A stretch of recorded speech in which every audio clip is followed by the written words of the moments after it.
like to introduce yourselves? Absolutely. Let's do it. I am Tammy Johnson, native Washingtonian. Good to be here and good to be connected with you people. Sarah. All right. I am Trey Smith. My name is Tracy Berry, right? Calls me Trey. I'm a native Washingtonian as well, and it's good to be here.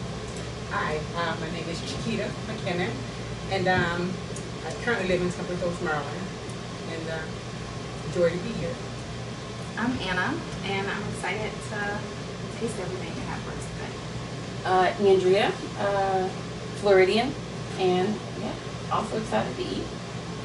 I'm Diana. I love to eat. Thank you for inviting me. Okay, so today we have a very illustrious menu today. Things that you don't usually have on a daily basis. So we're doing smoked duck today. Okay.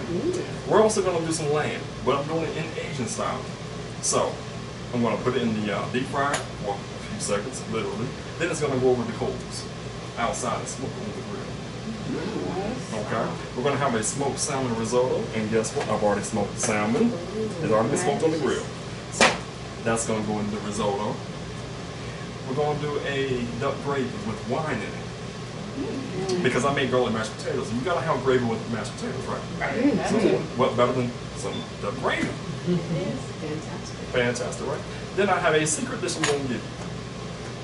It's got an egg in it. It has pasta in it. We're going to make a pasta sauce, whatever comes off the top of my head today. Just Sounds delicious.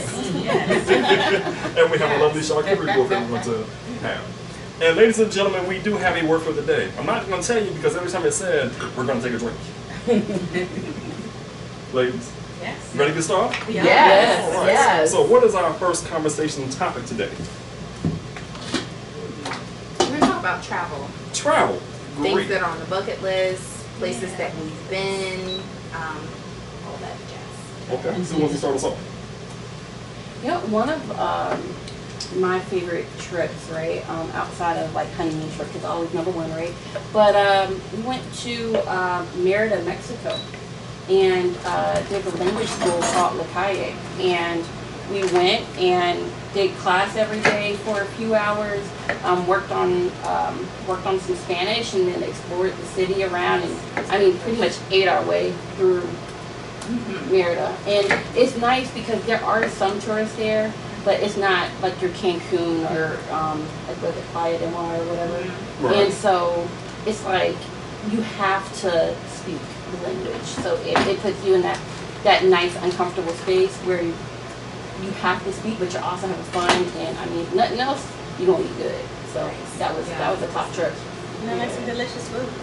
How did you feel safety-wise? Because you know you hear a lot of stuff about Mexico now, about safety, and there are actually some advisories in the U.S. about traveling there. So how did you feel going to a smaller place and being comfortable? I felt 100% safe. I mean, when we got there, there's like, hey, you see that dark alley down there? Don't walk down. Don't walk down that dark alley. Right. But like where our hotel was, we had to walk. It was like a 10-minute walk to school every day, and I felt perfectly fine. I mean, for the most part, it was people catching the bus, walking to work. You know, kids walking to school. I mean, It's people one of just the living there. safer cities. It's one of the safest. Yeah, Okay. I think Merida's supposed to be one of the safest cities Did you guys there. learn the language? You know, learn how to speak the language there, or We improved, right? Because it's just like a week, right, to kind of kickstart and kind of put us in that, in that uncomfortable place. But I think if we had like a month, if we could take a month off, then oh my goodness, right? But it was fun, right? It was just something different to do, like a learning vacation. So it definitely didn't come out fluent or anything, but but Don't test me.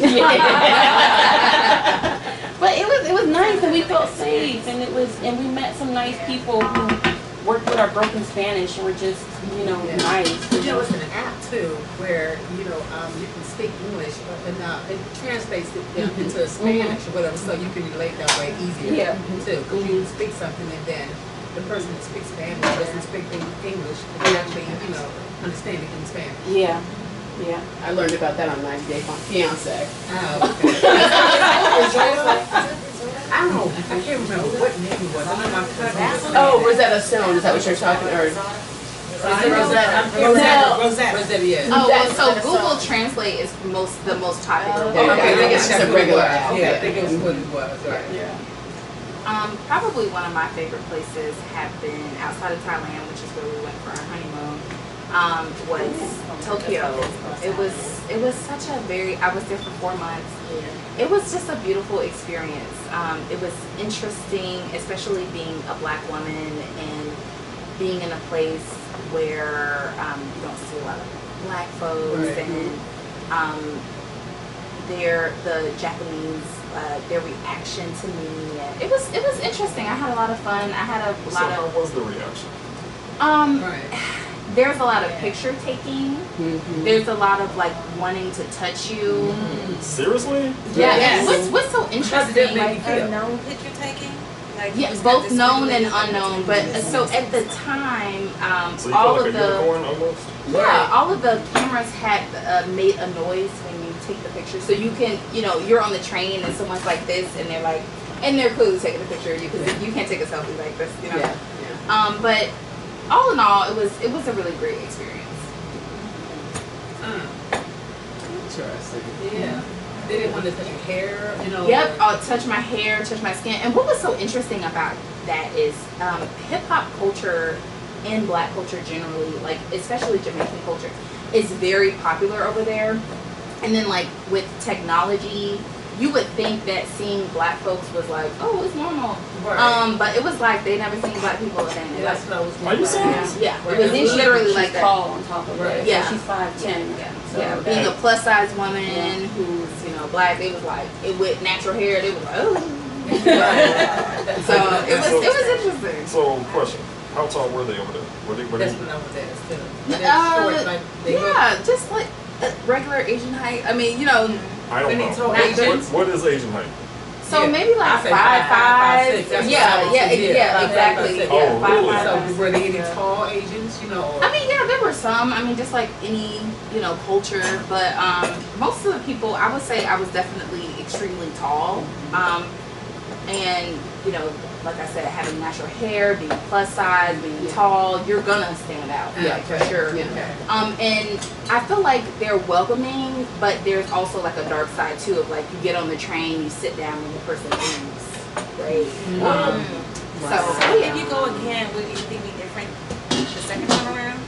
I think that I would probably eat more, like because the thing is that no one speaks English, so English is I think as an American, there's like a certain privilege that you have where there's an expectation that you should not have that people are going to speak English, but when you get there and people really don't speak English, and the menus aren't in English, it can kind of like take you out of your zone. And so while I was there, I didn't eat as many Japanese dishes as I would have liked because I was intimidated. Right. Did you get somewhat like ready for Tokyo? I mean, the language. Did you? Yeah, I did, but when you get there, you're not prepared. So, I mean, yeah. Right. So it's much different than you learning and then actually people actually talking to you. Yeah, and then there's like that pressure where someone's speaking. So even if you like at times where I would try to speak Japanese, they'd be like, no English, and it's because I have an accent. You know what I mean? Like, and they're also intimidated because they're like, don't speak English to me. You know? Are you offended about tipping? No. Okay. Yeah, I mean tips aren't like a natural part of like, it's not expected. But but yeah, it was a very interesting experience for sure. I had a lot of fun. I met a lot of expats there. Yeah. I could probably ask you questions all night about that, but I know we want to move on because that's fascinating to me that you spent so much time there. Yeah. And then, okay, let me just ask this question. So did you have like a local guide or what? Like, how did you get? No, so I was a non-traditional student. So I was like maybe 25 or 26, and so I was in undergrad, but I actually didn't go to school. I did everything but go to class. Because everyone in undergrad who was studying, they're like 18. I'm in my mid-20s, and So no, there was no God. You know, there's a Facebook group of Black women in Japan, and I met a best friend there who was a teacher, and she lives in London, and that's how I met people, just like random. And like my first week there, they were having a festival, and I was just sitting by myself, and I saw these two Black girls, and they were from Jamaica, but I just was like, hey, just because they were Black. Absolutely. And they were like, oh, are you here by yourself? And I was like, yeah. And they're like, oh, do you want to come sit on our picnic blanket and, you know, drink our liquor? And I was like, yeah. And, you know, that was a connection. Yeah, that was a connection that I had for the entire time. So it was a lot of random meetings and Nice. Okay, so I recently returned from Italy, and so you know how they say, some people say Italians don't like that's a lie. Oh yeah, really? It may be here. I think they get Americanized when they come here. Right. So you was a goddess. So when we got to our hotel, She didn't answer the question. we didn't even get in the door, and they were whistling like. Oh, so you was a goddess. So we stayed in Florence. It was like amazing. It was like me and my other girlfriends that went, all of us. So we took the train. Because Florence is kind of like in the middle. So we took the train. Like, it was going like 161 miles an hour. So it was like that's how the train went. And so we took the train from Florence to Rome, south. And we spent the day there, and then another day we took the train from Florence north to go to Milan, and then we had a driver to take us to the outlet. This side of Milan, and, you know, we did the outlet in Florence. How was the food? How was the food? Was the food what they say? Hold on The now. food is what they say. The food is what they say. It's everything. Is it delicious? Yeah, It sounded like everything plus. it Tell was. us. We don't want to say that word, but it was amazing. So, It Some people might say it was delicious. Right. So right. And it was that. So everything was fresh. It was like no preservatives. And so we had what they call quarantine steak. So we didn't notice at first. So at first, you know, we went to a restaurant and we had the quarantine steak. We noticed that it was rare. He was like, oh, can you cook that some more? So we sent it back. And it came back. It still was delicious. Went to a different restaurant another day. It came rare. He was like, what in the world? What's wrong with these people out there cook that food? And so we sent it back. It came back and it was like overcooked. It was kind of tough. So the third time, a different day, we went out into the countryside and we was asking him, you know, say quarantine, can we cook it? He was like, okay, well, it's served. Like, you know how they seal on both sides or whatever. But she said, that's how it is. So she said, you probably offended me. I said, ooh, you didn't mean to offend anybody by sending it back. She said, I'm telling you. She said, trust me. You ever seen a show called The Butcher? Okay, well, it's a show on TV apparently called The Butcher. And he's out in Italy. And, you know, here in America, the steaks are frozen and stuff like that. That's why you see all the red blood and all this and the other. Their stuff is fresh. So their quarantines are at least this thick. Right here. That's how thick they are. And bigger. And so they cook them. When I say it's like butter and it's seasoned, it is the bomb. So it's a seasoning all the way through. You taste all the Yes. I don't know how they do it. Yeah. Maybe because it's fresh. I can tell you No, how they it's do not. it. Yeah, it's you know. Yeah, but it's so good. I can tell you how they do it. Okay. So, oh no, go ahead. No, I'm just saying the food was amazing. The pasta, the wines. We went to the vineyards. I mean, it was one of the best trips besides South. That's my number one right there. Oh, we had. And wait a minute, tied with Fiji because I've been to Fiji as well. So those like my number ones right there. They're tied.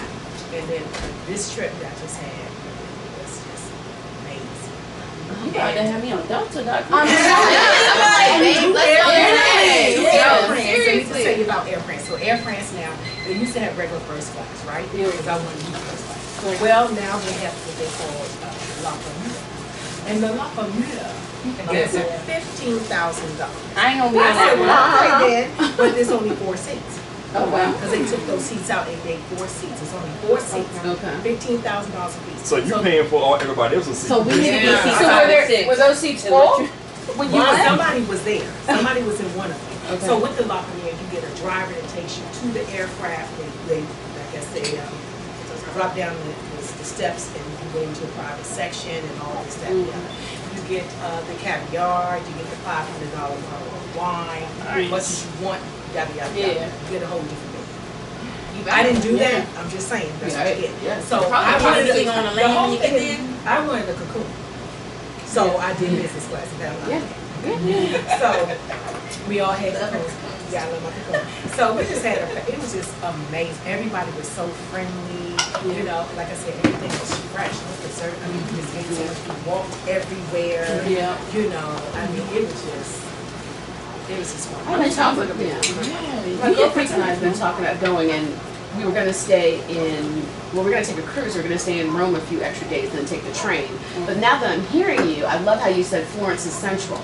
So you go to see Pisa, because that's all right there, right? And then you can take the train to go down and go up. So that's a good idea. I hadn't even thought about that. I like. Did you by chance hit oh gosh, no, going down in Naples, the town that was covered by the volcano. No. Pompeii. Pompeii, and you know what? I've been there 3 times. It's a brain fart. Okay, sorry. It's like my favorite place on earth. So I was just wondering. No, I did go there. We did at shopping. Say that. Shopping. Would you bring that? A lot. Do y'all like shopping while y'all travel? I don't like to shop when I travel. Well, really? I hate it. I'd rather I like to go to expensive. local. I just support the locals and handmade items. Right. Yeah. I think it depends on what you're shopping for. For me, I hate shopping for clothes because they're never going to fit me. You know, I got wide shoulders. I'm like you. I'm taller. If I lose my luggage and I'm going overseas, I'm in trouble. Amazon status. Yeah, to them, you know. Right. Yeah. Me too. Yeah, absolutely. I take one day, go shopping, and buy everybody a gift on the way back. That's the shopping that I can do. Right. And then But did it make, I guess, the shipping easy when you do shop? Do you bring extra suitcases? Yeah, 'Cause so how do you so, do that? so let me tell you Right. what I did. Is I knew I was going to shop. I knew I was going to get the baccarat boots. Oh, yeah, yes. Okay. Which is way cheaper over there than it is here. And they, don't pay the taxes, and plus you get your taxes back. Right. When you go to the airport, you get your. Right, exactly. So, and I knew I wanted to buy, certain shoes or whatever. Okay, yeah. Different designers. It's really good because the price is really cheap. Right. So I had a pull-on carry-on. That's just in case the luggage got lost, because I was carrying Absolutely. So I had a couple of outfits in that and toiletries and that type of thing. And then I had a large suitcase with a medium stuck in the large with all my clothes, because I knew I was going to bring stuff back. So then I had the two, I had one and I had the clothes in. that makes sense. Since you're a business class, you got to bring all that luggage with You you. get to Right? have all of that. And one thing I will say though, like about Thailand, you can get a custom. They can measure you out. You get a custom suit, whatever fabric you pick for like for Within hours. Yeah, you can, and then come back the next morning. You got custom suit from whatever fabric you pick for the next. So yeah, Thailand is shirts made with my okay. names on it. Oh, That you type got of thing. So, How many are? Hello. Hello. the risotto is delicious. Absolutely delicious. Delicious. So I can tell you how to cook the steaks over there. So when they put the steaks on the grill, like they actually put them on the grill, in the charcoal they would put like the thyme leaves, and they will put other leaves and actually on the charcoal itself. So as the charcoals are burning and whatnot, that fresh seasoning, literally, leaves are in the charcoal and seeping up into the meat itself. That's how they season meat. So they do it at the grill level. They don't put a rub on it. And then on top of that, the way the animals are slaughtered and whatnot, you could actually eat meat raw. It's one of the very few places on this earth you could actually have that could be considered sushi. Literally, it could be. Why? Like, what do you mean? We treat our animals horrible over here in the Yeah. United States. Horrible. Yes. But over there, they actually do things a lot different. That's how they, care for the animals and whatnot, and let them graze. That's organic. And when they slaughter the animals and stuff, you can actually eat the meat raw in some cases. And just like how they do over in overseas, like in China, Japan, and they do the wagyu and they do the Kobe. What they feed the cows beer, and they're playing Mozart music in the background and stuff, and they massaging the animals. And then when they slaughter them and whatnot, that meat goes for just a little piece of this, $100. Yeah. You see that price here. I went to Wegmans and to buy some wagyu, and it was like this long, that thick, literally, and it was like $65 for just one piece. I would be scared to cook that. That's you. Yeah, I'm telling you. So, just saying. Yeah. So, how do you like your smoked salmon risotto? Delicious. It's good. Yeah, it's pretty good. Okay, good. Okay, we got a drink here to see. Oh, Right.